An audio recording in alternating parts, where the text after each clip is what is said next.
আসসালামু আলাইকুম রহমতুল্লাহ। আজকে জুমার দিন, পবিত্র জুমার দিনে আমরা নামাজ আদায় করতে এসেছি। হাতিমের কাছে দাঁড়িয়ে আছি, সামনাসামনি দেখে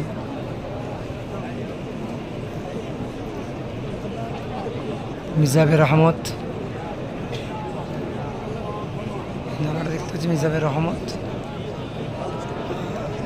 ঠিক নিচের হিস্সাটা হচ্ছে হাতিম, এই হাতিমের থাম্বা। আমার সাথে আমাদের বাগনানের নজরুল সাহেব আছে।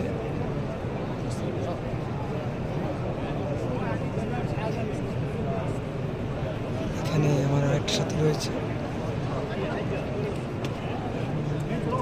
মহিলাদের এখন বার করে দিয়েছে, সেই জন্য মায়েরা কেউ কাছে নেই, আপনারা হালিয়াও নেই।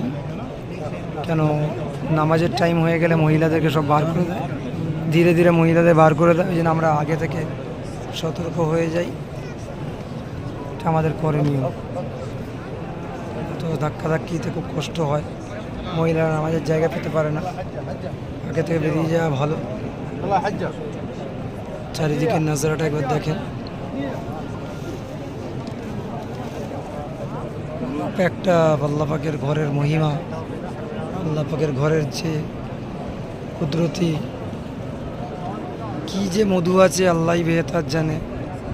তামাম বিশ্বের মুসলমান দৌড়ে ছুটে আসে এখানে।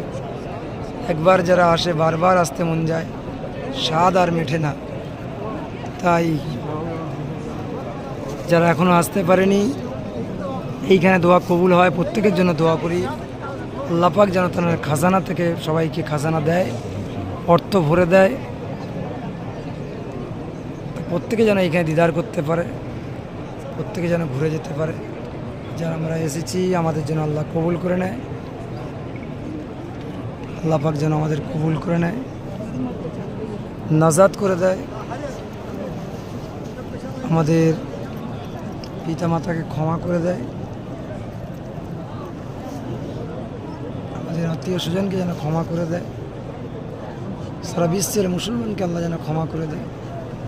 আল্লাহ ফিলিস্তিনের মুসলমানগুলোকে আল্লাহ আজাদি দিয়ে দুক, কাজ করে দোয়া করি।